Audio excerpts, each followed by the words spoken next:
नमस्कार मित्रांनो, या व्हिडिओमध्ये आपण अंकगणित आणि बुद्धिमत्तेवर आधारित उदाहरणे अभ्यासणार आहोत। या व्हिडिओमध्ये आपण जे उदाहरणे घेतलेले आहेत त्याच घटकावर आधारित स्पर्धा परीक्षेमध्ये प्रश्न विचारले आहेत, तसेच उदाहरण आपण या व्हिडिओमध्ये घेतले आहेत।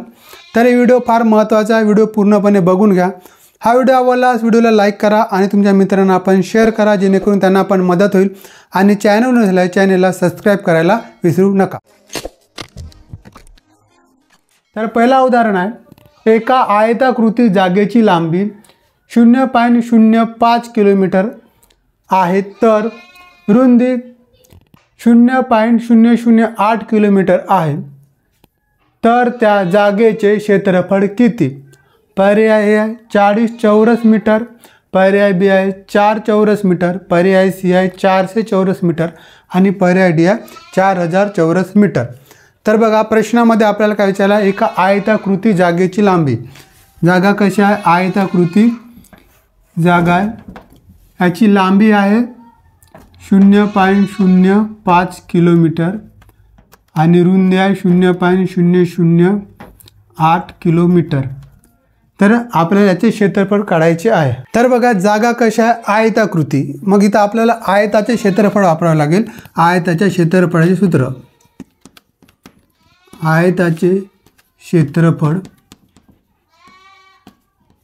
बरोबर लांबी गुणिला रुंदी, हे आयताच्या क्षेत्रफळाचे सूत्र आहे, लांबी गुणिला रुंदी। तर बघा, आपल्याला इथं लांबी आणि रुंदी दिली आहे, मग आपण काढू शकतो। परंतु बघा, या उदाहरणामध्ये जो एकक आहे हा किलोमीटर आहे, परंतु आपल्याला जे पर्याय दिलेले आहेत, ऑप्शन दिलेले आहेत, हे चारही पर्याय मध्ये चौरस मीटर म्हणजे मीटरमध्ये पर्याय दिले आहेत। तर आपल्याला अगोदर किलोमीटरला मीटरमध्ये कन्वर्ट करून घ्यावं लागेल आणि त्यानंतर आपल्याला मग हा सूत्र वापरावायचा आहे। तर बघा, लांबी किती दिली आहे? लांबी दिलेली आहे 0.05, तर हे किलोमीटरमध्ये आहे। मग याला मीटरमध्ये कन्वर्ट करण्यासाठी काय, तर 1 किलोमीटर म्हणजे किती मीटर? तर 1000 मीटर, म्हणून 0.05 गुणिला 1000 केलं तर आपल्याला मीटरमध्ये कन्वर्ट होईल लांबी।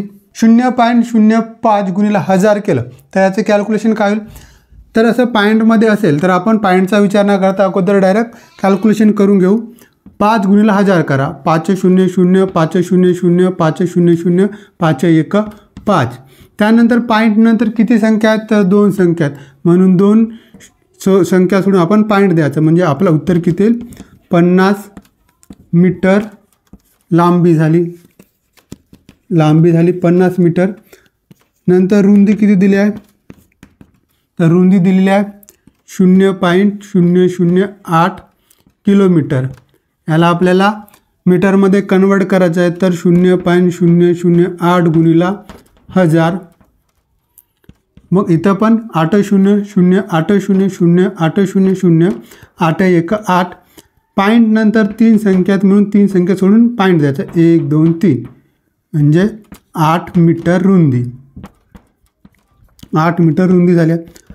आपल्याला लांबी आणि रुंदी मिळाल्या। आता आपण त्या आयताकृती जागेचे क्षेत्रफळ काढू शकतो। आयताचे क्षेत्रफळ काय आहे?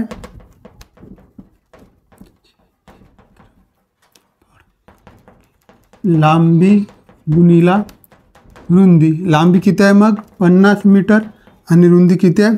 8 मीटर। यांचं कॅल्क्युलेशन केलं तर 8 पंचे 40 म्हणजे 0, म्हणजे 400 चौरस मीटर।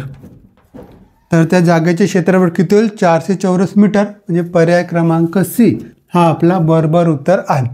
तर अशा प्रकारचे प्रश्न येतील त्यावेळी बघा, अगोदर आपले त्याचे एकक बघून घ्यायचे। जर एकक वेगवेगळे असतील तर ते एकक सारखे करून घ्यायचे आणि त्यानंतर मग आपल्याला सूत्रामध्ये त्या किमती टाकून आपल्याला क्षेत्रफळ काढता येतो। दुसरं उदाहरण आहे, एका वर्तुळाची त्रिज्या 14 सेमी आहे, तर त्या वर्तुळाचे क्षेत्रफळ किती? अगदी सोपा प्रश्न आहे बघा। वर्तुळाची त्रिज्या दिलेली आहे आणि आपल्याला त्या वर्तुळाचे क्षेत्रफळ काढायचे आहे। पर्याय A आहे 356 सेंटीमीटरचा वर्ग, पर्याय B आहे 678 सेंटीमीटरचा वर्ग, पर्याय C आहे 616 सेंटीमीटर स्क्वेअर आणि पर्याय D आहे 200 सेंटीमीटर स्क्वेअर। तर बघा, यापैकी योग्य उत्तर काय आहे? तर इथं आपल्याला वर्तुळाचे क्षेत्रफळ काढायचे आहे. वर्तुळाची त्रिज्या दिलेली आहे.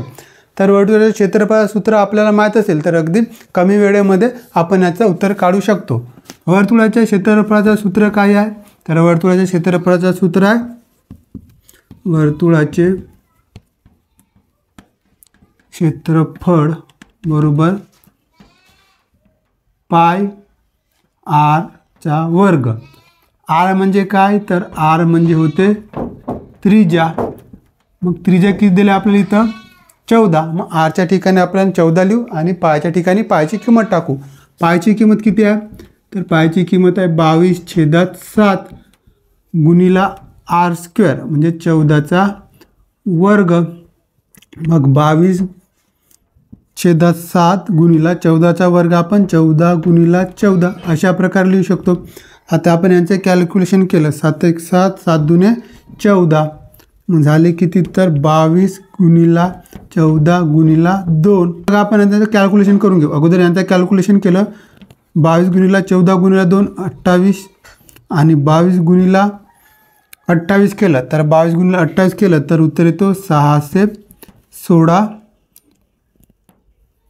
सेंटीमीटरचा स्क्वेअर. 616. तर पर्याय ABCD पैकी पर्याय C हा बरोबर उत्तर आहे. बघा आपल्याला वर्तुळाचे क्षेत्रफळाचे सूत्र माहीत असेल तर अगदी कमी वेळेमध्ये आपण हा प्रश्न सोडवू शकतो. तर वर्तुळाचे क्षेत्रफळ कशा प्रकारचे हे आपल्याला समजलं असेल. तिसरा उदाहरण बघा. एका वर्तुळाची त्रिज्या 7 सेंटीमीटर आहे तर त्या वर्तुळाचे क्षेत्रफळ किती? पर्याय आहे 14 सेंटीमीटरचा स्क्वेअर, पर्याय बी आहे 154 सेंटीमीटरचा स्क्वेअर, पर्याय सी आहे 49 सेंटीमीटरचा स्क्वेअर आणि पर्याय डी आहे 254 सेंटीमीटरचा स्क्वेअर. तर या ABCD या 4 पर्यायापैकी याचा बरोबर उत्तर काय आहे हे तुम्ही कमेंट करून सांगा. व्हिडिओ आवडल्यास व्हिडिओला लाईक करायला विसरू नका आणि व्हिडिओ तुमच्या मित्रांना आपण शेअर करा आणि चॅनल नसल्यास चॅनलला सबस्क्राईब करायला विसरू नका.